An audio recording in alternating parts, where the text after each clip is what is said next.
Hi hello నమస్తే welcome to our channel. నేను మీ సిరి. ఈరోజు మనం చెప్పుకోబోయే కదా ఏకాంత మంత్రం పార్ట్ 54. కథలోకి వెళ్ళే ముందు వీడియోని లైక్ చేసి హైప్ చేయడం మర్చిపోకండి. అలాగే మరిన్ని కథలకై మన ఛానల్ని సబ్స్క్రైబ్ చేసుకోండి. ఎప్పటికో మెలకువ వచ్చి కళ్ళు తెరిచి చూసింది సాహితి. శరీరం భారంగా ఉంది, మనసు తేలిగ్గా ఉంది. తలెత్తి చూసింది. అర్జున్ చెంప కనిపిస్తోంది. విచ్చుకున్న పెదవులతో అతని వైపు చూసింది సాహితి. మెల్లిగా లేచి బెడ్ రెస్ట్కి ఆనుకొని కూర్చొని వెనక్కి వాలి అలాగే కళ్ళు మూసుకుని కొన్ని క్షణాలు ఉండిపోయింది. అర్జున్ వైపు తల తిప్పి చూసింది. అతను గాఢ నిద్రలో ఉన్నట్టున్నాడు. ఉచ్ఛ్వాస నిశ్వాసలే చెబుతున్నాయి. ఎడమ చేతిని బెడ్కి ఆసరాగా చేసుకుని కాస్త ముందుకు అతని వైపుకు వంగింది. తన కుడి చేత్తో అతని నుదుటి మీద పడుతున్న జుట్టుని వెనక్కి నెట్టి కాస్త కదిలిన అతని ముఖాన్ని తన వైపుకు తిప్పుకున్నాడు. ఇంకాస్త ముందుకు వంగి అతని నుదుటి మీద పెదవుల్ని నిలిపి అలాగే ఉండిపోయింది సాహితి. అతనికి ఏమాత్రం మెలకువే రాలేదు. అతన్ని డిస్టర్బ్ చేయకుండా అక్కడి నుంచి వెళ్ళిపోయింది. ఉదయం సమయం 11 గంటలవుతోంది. గోరువెచ్చని నీటితో స్నానం చేయగానే శరీరానికి రిలీఫ్గా అనిపించింది సాహితికి. అసలే మాఘమాసం. మిట్ట మధ్యాహ్నం కూడా చలిగాలులు వదలట్లేదు. గాలికి కురులు పైకి రేగుతుంటే హాయిగా అనిపించింది. విండో కర్టన్స్ ఓపెన్ చేసింది సాహితి. ఎండ తాలూకా వెలుగు ఇంకాస్త అతని ముఖం మీదకి పాకింది. ముఖం మీద విరుచుకుపడుతున్న కురులను మెల్లిగా చెవి వెనక్కి తోసుకుని మణికట్టు దగ్గర పాకిన చీరను మెల్లిగా పైకి సర్దుకుంది సాహితి. అర్జున్ మంచం వైపుకి అడుగులు వేసింది. ఇది తన కల, తన కోరిక. అతని భార్యగా అతన్ని తనే నిద్రలేపాలి. కొన్ని క్షణాల పాటు అతన్నే చూస్తుండిపోయింది సాహితి. ఓ నేస్తమా, నా కలలన్నీ కల్లలుగా మిగిలిపోకుండా నా ప్రేమకు ఊపిరిపోసి నా ప్రాణంగా అయిపోయావు ప్రియతమ. పన్నీటి జల్లులాంటి నీ ప్రేమలో తడిసి నా మనసు నా తనువు సరికొత్త అందాలను సంతరించుకుంది ఈ క్షణం. ఇది నీ మహిమ కాదంటావా నా ప్రాణమా? నువ్వంటే ఎందుకు ఇంత ఇష్టం? ఈ ప్రశ్న ఎవరో ఒకరి నుంచి ఎదురవుతూనే ఉంటుంది నాకు. నా మనసు కూడా అప్పుడప్పుడు తిరిగి నన్ను ప్రశ్నిస్తుంటుంది కూడా.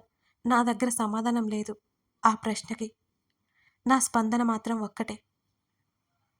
నువ్వే నేనై నేనే నువ్వైపోయిన వేళ బలపడిన మన బంధం సాక్షిగా, మరింత ముడిపడిన మన ప్రేమ సాక్షిగా చివరి శ్వాస వరకు నాలో ప్రతి అణువణువు నీ మీద చూపించే ప్రేమ పెరుగుతూనే ఉంటుంది తప్ప ఏమాత్రం తగ్గదు. అంతలా నాలో నిండిపోయావు. నా ప్రాణమైపోయావు. జీవితాంతం నీ చేతిని పట్టుకొని అడిగేయాలని నా కోరికను మన్నిస్తావా? అతని చెంప మీద చేయి వేసి అతని నుదుటి మీద ప్రేమగా ముద్దు పెట్టుకుంది. సంతోషంతో ఆమె కనులు నిండుకుండలయ్యాయి. చిరునవ్వుతో అతన్నే చూస్తూ కళ్ళు తుడుచుకుంది సాహితి. అతడి కనుబొమ్మల మధ్య ఆమె కన్నీటి చుక్కపడింది. అతడి కనుబొమ్మలు ముడిపడ్డాయి. అతని పక్కన కూర్చొని ముందుకు వంగగానే ఆమె కురులు అతడి ముఖమంతా పరుచుకున్నాయి. అర్జున్, ఎంతో మృదువుగా పిలిచింది సాహితి. తన ముఖం మీద పడుతున్న ఆమె కురులను మెల్లిగా తప్పిస్తూ ఆమె వైపు చూశాడు. ఆమెను చూడగానే అతని కళ్ళలో మెరుపు, పెదవుల మీద చిరునవ్వు ఒకేసారి మెరిశాయి. అతడు లేస్తున్నట్టు అనిపించడంతో నిటారుగా కూర్చుంటుంటే ఆమె ముంజేతిని పట్టుకుని మీదకు లాగేసుకున్నాడు అర్జున్. చాలా టైం అయిపోయిందిలే అంటూ కళ్ళు దించేసి పిలిచింది సాహితి. మరోసారి ముందుకు దూకపోతున్న కురులను వెనక్కి సర్దుకోవడానికి ఆమె ప్రయత్నం చేస్తుంటే ఆ పని అతను బాధ్యతగా తీసుకుని ఆమె గడ్డం ఒక చేతితో పట్టుకొని మరొక చేత ఆమె కురులు సవరించాడు. ఆమె పెదవుల మీద చిరునవ్వు, చెంపల్లో అరుణవర్ణం అతనికి కనువిందు చేస్తుంటే మాటలు లేనట్టు ముందుకు వంగి ఆమె నుదుటిన ముద్దు పెట్టుకున్నాడు. అతని గుండెల మీద చెంప ఆనించి వాలిపోయింది సాహితి. ఆమె తడికురుల స్పర్శ ఆస్వాదిస్తూ ఆమె చుట్టూ చేతులు బిగించి అలాగే ఉండిపోయాడు అర్జున్. అతను బెడ్ రెస్ట్కి ఆనుకుని ఆమె హృదయానికి హత్తుకుని అప్పుడే లేచావేం అని అడిగాడు మరింత మృదువుగా ఆమెను. కళ్ళు ఎత్తి అతని వైపు చూసి, నువ్వెందుకు ఇంకా పడుకునే ఉన్నావు అర్జున్ అని ప్రశ్నించింది. ప్రశ్నకి ప్రశ్న జవాబు కాదనుకుంటా ఆమె చెంప మీద చేతితో రాస్తూ అన్నాడు అర్జున్. నీ సమాధానంలోనే నీ ప్రశ్నకు నేనిచ్చే సమాధానం ఉంది అర్జున్, చిరునవ్వుతో అంది సాహితి. అతడు సన్నగా నవ్వాడు. కాళ్ళు తెరిచాక నువ్వే కనపడాలని ఇదిగో ఇలా, ఇంత సుకుమారంగా, ఇంత అందంగా అన్నాడు ఆమె కళ్ళల్లోకి చూస్తూ. నేను కూడా అంతే. అతడి గడ్డానికి చిరుముద్దు అద్దింది సాహితి. తన చెంప మీద చేరిన అతని చేతి మణికట్టు దగ్గర పట్టుకొని, చాలా ఆకలేస్తుంది అని పెదవులు ముడుచుకుని చెప్పింది. గివ్ మీ 10 మినిట్స్, ఫ్రెష్ అయి వస్తాను. దూరంగా జరగాలని అనిపించకపోయినా ఆమె చెంప మీద చిరుముద్దు ఇచ్చి దూరం జరిగాడు అర్జున్. అర్జున్, నీ డ్రెస్ తీసుకొస్తాను. వాష్రూమ్లోకి వెళ్ళిపోతున్న అతనికి వెనక నుంచి అరుస్తూ చెప్పింది సాహితి. ఓకే అని అతను వెళ్ళిపోయాక ఆ గదిలో నుంచి తాముండే గదిలోకి వచ్చేసింది సాహితి. అర్జున్ కోసం డ్రెస్ తీసుకొని ల్యాంప్ టేబుల్ మీద ఉన్న తన ఫోన్ని చేతుల్లోకి తీసుకుంది. అక్కడి నుంచి గదిలోకి వచ్చేసి బెడ్ మీద అతని బట్టలు పెట్టింది. ఆ గది బాల్కనీలోకి వచ్చింది ఫోన్ తీసుకుని. అక్కడి నుంచి బయట ఉన్న వ్యూ చూస్తుంటే కళ్ళు తిప్పుకోలేకపోయింది. ఎటు చూసినా పచ్చదనమే, పచ్చదనమే. చాలాసేపటి వరకు ఆ పచ్చిక నుండి వీస్తున్న గాలిని, ఆ పచ్చని ప్రకృతిని అనుభూతి చెందుతూ అలాగే ఉండిపోయింది సాహితి. తనకి బీచ్కి వెళ్ళాలని ఉంది. సాయంత్రం అతన్ని తీసుకుని వెళ్ళాలి. ఫోన్ ఆన్ చేయగానే మైత్రి మిస్డ్ కాల్స్ ఉన్నాయి. లేచావా అంటూ ఆమె మెసేజ్ ఉంది. మైత్రి నెంబర్కి డయల్ చేసి రైలింగ్కి ఆనుకొని నిలబడి మైత్రి రెస్పాండ్ అయ్యాక చెప్పు మైతు అంది చిన్నగా. కాయా పండా? మైత్రి అల్లరిగా అడిగింది. కాయేంటి పండేంటి రెండు ఒకటి కాదా? నవ్వు దాచుకుంటూ అడిగింది సాహితి.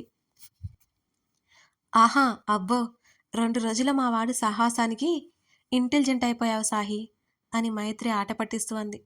అంటే ఇప్పటి వరకు కాదా అని చిరుకోపంగా అంది. నీకంత తెలివేడిస్తే మీకు పెళ్ళి ఈ పాటికి సంవత్సరం అయిపోయేది అని అంది మైత్రి. దేనికైనా టైం రావాలి బాబు, టైం రావాలి సాహితి అంటుండగానే వెనుక నుంచి అర్జున్ హత్తుకున్నాడు. ఉలిక్కిపడి చేతిలో ఫోన్ జార విడిచింది. అది పట్టుకుని స్పీకర్ ఆన్ చేసి గోడ మీద పెట్టేశాడు. చిరుకోపంగా చూసింది. భయపడిపోయిందన్న దానికి సంకేతంగా ఫోన్ అన్నట్టు కళ్ళతోనే చూపించాడు అర్జున్. అవునవును, దేనికైనా టైం రావాలి. మైత్రి నవ్వింది. సరే ఏం చేస్తున్నావు? స్వీటీ ఏం చేస్తుంది? ఎలా ఉంది అనే మాట పూర్తి కాలేదు. ఆమె మెడవంపులో అతని పెదవులు దాటికి మాట ఆపేసింది సాహితి. ఇప్పటి వరకు నాతో కబుర్లు చెప్పి చెప్పి వాళ్ళ నానమ్మ బుర్ర తినడానికి వెళ్ళింది నవ్వుతూ అంది మైత్రి. అర్జున్ ప్లీజ్, కేవలం అతనికి మాత్రమే వినిపించేంత మెల్లిగా అంది సాహితి. అప్పటికే అతని చేతులు ఆమె నడుము వంపులను కొలుస్తున్నాయి. ఆమె మెడ నుంచి భుజం వరకు అతని పెదవులు సరికొత్త గీతలు గీస్తున్నాయి. సాహి ఉన్నావా? హలో సాహి, మైత్రి పిలుస్తుంటే గబుక్కున కళ్ళు తెరిచి అతన్ని నెట్టేసింది సాహితి. హా మైతూ అంది తడబాటుగా సర్దుకుంటూ. ఏమైంది సడన్గా మాట్లాడడం ఆపేశావు అని మైత్రి అడుగుతుంటే, మాట్లాడుతూనే ఉన్నాను మైతూ, సిగ్నల్ సరిగ్గా లేదు అని అర్జున్ వైపు కొరకొరా చూస్తూ అంది. సర్లే, ఇంతకీ నేను అడిగిన ప్రశ్నకి జవాబు చెప్పలేదు అని మైత్రి అడుగుతుంటే, నేను నీకు తర్వాత కాల్ చేస్తానులేం అని టక్కున కాల్ కట్ చేసింది సాహితి. ఏంటి నువ్వు? ఫోన్ మాట్లాడుతున్నాను కదా అర్జున్ మీదకి వెళ్తూ అరుస్తోంది సాహితి. ఆమె నడుము చుట్టూ చేతులు వేసి దగ్గరికి లాక్కుని ఆకలన్నావు పదా అన్నాడు ఆమె చెంప మీద పెదవులకి పని చెప్తూ. అతని మీద నటిస్తున్న కోపం ఏటో పారిపోయింది. అతని చెంపకి తల ఆనించి అతని చుట్టూ చేతులు పెనవేసింది సాహితి. అలాగే వెనక్కి అడుగులు వేస్తూ ఆమెను లోపలికి తీసుకొచ్చాడు అర్జున్.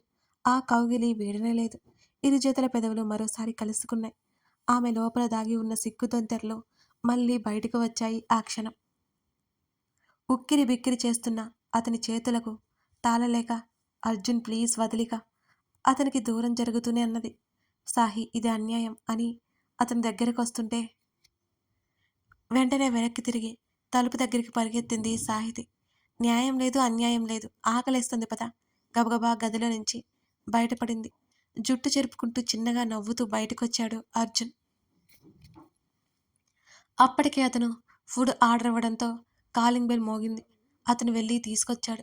ఇద్దరూ మాట్లాడుకుంటూ భోజనం ముగించారు. అతడి చిలిపి పనులతో ఆమె అల్లరితో చాలా సమయం ముందుకెళ్ళిపోయింది. అర్జున్, సాయంత్రం బీచ్కి వెళ్దాం ప్లీజ్. అతని హృదయం మీద గీతలు గీస్తోంది సాహితి.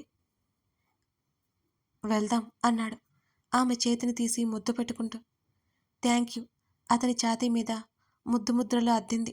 సాహి అంటూ తన మీద ఉన్న ఆమెను పక్కకు చేర్చి మరోసారి ప్రణయపు సంగమానికి శ్రీకారం చుడుతూ ఆమె పెదవులని అందుకున్నాడు అతను. అతడి కళ్ళల్లోకి చూడలేక కలుగుతున్న తన్మయత్వానికి కళ్ళు మూసేసుకుంది సాహితి. తనకి తోచిన రీతిలో తన పతికి ప్రేమను అందిస్తూ సర్వం మరిచిపోయినట్టుగా అతని కౌగిలిలో ఆమె ఒదిగిపోయింది. తన శరీరానికి కొన్ని వేల ప్రకంపనాలు కలిగిస్తున్న అతడి స్పర్శకి ఎగిరెగిరి పడుతున్న హృదయాన్ని సంభాళించుకోలేకపోయింది సాహితి. క్షణాల్లో అతనికి బందీ అయిపోయింది. కాదు కాదు, అతని ప్రేమకు బందీ అయిపోయింది. వెలుగు మెల్లిగా చీకట్లోకి ఇంకిపోయింది. వారి ఇరువురు మధ్య కాలాన్ని కరిగించేసింది. సాహి, సాహిలే! అర్జున్ పిలుపుతో చిన్నగా మూలిగి మరోవైపుకి తిరిగి పడుకుంది సాహితి. ఆమె ప్రతి భావాన్ని అపురూపంగా చూస్తూ ఆమె తల నిమురుతూ చిన్నపిల్లలా బుజ్జగిస్తున్నట్టుగా బుజ్జగిస్తున్నాడు అర్జున్. సాహి, బీచ్కి వెళ్దామని అడిగావు కదా, వద్దా మరి? ఆమె చెవి దగ్గర గుసగుసగా అడిగాడు అర్జున్. అతని ఊపిరి చెవి దగ్గర తాకగానే గిలిగింతలు పుట్టి వెంటనే వంచి భుజానికి ఆనించింది. కళ్ళు తెరవలేక తెరుస్తూ అతడి వైపు చూసింది సాహితి. ఆమె ముఖానికి దగ్గరగా ముఖం తీసుకువెళ్ళి, అయితే రెస్ట్ తీసుకుంటావా, వెళ్ళొద్దా అని అడిగాడు అర్జున్ సన్నటి నవ్వుతో ఆమె కళ్ళల్లోకి చూస్తూ. వాడిన కలువలా ఉంది ఆమె ముఖం. అలసిపోయినట్టు స్పష్టంగా అతనికి అర్థమవుతూనే ఉంది. రాత్రి అయిపోయింది సాహి, లేచి ఫ్రెష్ అవ్వు. చాలా టైం పడుకున్నాం, ఏదైనా తినాలి కదా. అలాగే పడుకుంటే ఇంకా ఇంకా పడుకోవాలనిపిస్తూనే ఉంటుంది. అతను చెప్తుంటే బాగా నిద్ర వస్తుంది. ముద్ద ముద్దగా చెప్పి కళ్ళు మూసుకుని తెరుస్తోంది. నిద్రమత్తు ఇంకా వదలక ఆమె వీపు చుట్టూ చెయ్యేసి లేపి కూర్చోబెట్టాడు అర్జున్. చెప్పట్లేదు కానీ ఆమె చాలా ఇబ్బంది పడుతున్నట్టు అతనికి అనిపించింది. ఆమె పక్కనే కూర్చొని ఆమె తలని భుజానికి ఆనించుకున్నాడు. దుప్పటి చుట్టూ కప్పుకొని కాళ్ళు మడిచి అతని మీదకు వాలి కళ్ళు మూసుకుంది. Sahi, are you okay? ఆమె భుజం చుట్టూ చెయ్యి వేసి ఆమె తలకి చంపానిస్తూ అడిగాడు. అతని ఛాతీ మీద తన చేతిని ఉంచింది. ఫుడ్ ఆర్డర్ పెట్టాను, ఫ్రెష్ అవుతావా? కొంచెం తింటే బాగుంటుంది అనునయంగా అన్నాడు అతను. మరి బీచ్కి వెళ్ళే అంత హుషారుగా ఉన్నావా నువ్వు? రేపు ఈవినింగ్ వెళ్దాం, ఎర్లీగా, ఓకేనా అని అడిగాడు కళ్ళు దించి ఆమెనే చూస్తూ. ఓకే అంది కానీ బెడ్ మీద నుంచి కదలలేదామె. సర్లే, నువ్వు బయటికి వెళ్ళు అని సాహితి అంది. ఏ, ఎందుకెళ్ళాలి? ఆమె చేతిని అందుకొని ముద్దాడుతూ అడిగాడు అర్జున్. వెళ్ళు అర్జున్, అల్లరి చేయకుండా అని మూతి బిగించింది సాహితి. అస్సలు వెళ్ళను. అబ్బా ప్లీజ్ వెళ్ళు, గారంగా అంది సాహితి. అప్పుడెప్పుడో నైట్ ఒక ముద్దు ఇస్తాను అని ఇవ్వలేదు నువ్వు, ఇప్పుడు ఇచ్చేయి అని అన్నాడు అర్జున్. నేనా? ఎప్పుడు? ఇదంతా అబద్ధం. అయినా అసలు ముద్దు ముఖం ఎరగనట్టు ఇంత అమాయకంగా ఉండకు అని గుర్రుగా చూస్తూ అంది సాహితి. ఇంకోసారైనా మరోసారైనా ప్రతిసారి ఆ ముద్దు కొత్తగానే ఉంటుంది సాహి. పెదవి విరిచి ఒకేసారి కళ్ళెగరేశాడు అర్జున్. దొంగ అంది సాహితి. థ్యాంక్ యూ అని అన్నాడు అతను నవ్వుతూనే. ఇప్పుడు కాదు, ముందు నువ్వు వెళ్ళు అని సాహితి అంది. చెప్పానుగా, ఇక నీ ఇష్టం. ఆమెను వదిలి 2 చేతులు తల కిందకి వెనక దూర్చి బెడ్ రెస్ట్కి ఆనుకున్నాడు అర్జున్. అర్జున్ ఏడిపించకంది సాహితి. అతని పెదవిని చివరన నవ్వు తేలింది. కళ్ళు పక్కకి తిప్పి ఆమెను చూసి ఛాన్స్ లేదన్నట్టు తల అడ్డంగా ఊపాడు అర్జున్. కింది పెదవి విరిచి ఏడే మొహం పెట్టుకుంది సాహితి. నువ్వు కళ్ళు మూసుకోమరి అంది అతని వైపు గుర్రగా చూస్తూ. ఆమె బుగ్గలు మునివెళ్లతో పట్టి లాగి సాహి వెరీ గుడ్ గర్ల్ అని నవ్వి కళ్ళు మూసుకున్నాడు. చీర చుట్టుకొని పరిగెత్తింది నవ్వుకుంటూ. వెళ్తున్న ఆమెను చూసి సన్నగా నవ్వుకున్నాడు అతను. వారి ఏకాంతంలో ఘడియలు కూడా క్షణాల్లాగా దొర్లిపోతున్నాయి. ఒక సమయం తెలియనంత వారి కోసం మరొకరు అన్నట్టుగా కాలాన్ని గడిపారు. సాయంత్రం ఇద్దరు బీచ్కు వెళ్లారు. అక్కడక్కడ జనం పర్వాలేదన్నట్టు అనిపిస్తూనే ఉన్నారు. సూర్యాస్తమాన్ని మైమరుపుగా చూస్తుండిపోయింది సాహితి. కళ్ళు తిప్పుకోలేనట్టు అనిపించింది ఆ దృశ్యం ఆమెకి. సూర్యుడి వర్ణం నీటిలో పడి సముద్రపు నీళ్లు అరుణిమల్లా మరింత అందంగా మెరిసిపోతున్నాయి. ఆమెతో పాటు ఒక చోట కూర్చున్నాడు అర్జున్ కూడా. 6 గంటలు అలా దాటిందో లేదో విపరీతమైన చలిగాలులు వీస్తున్నాయి అక్కడ. చున్ని తీసి భుజాల చుట్టూ కప్పుకుంది సాహితి. అయినా చలి ఆగను అంటోంది. అతడు వేసుకున్న మందపాటి జాకెట్ ఆమెకిచ్చాడు. అర్జున్ నాకేం పర్లేదు. కాస్త ఎత్తుగా ఉన్న ప్రదేశంలో ఇసుకలో కూర్చుని కాళ్ళు ముందుకు చాపింది సాహితీ నందన. కథ కొనసాగుతోంది. ఇదన్నమాట సంగతి.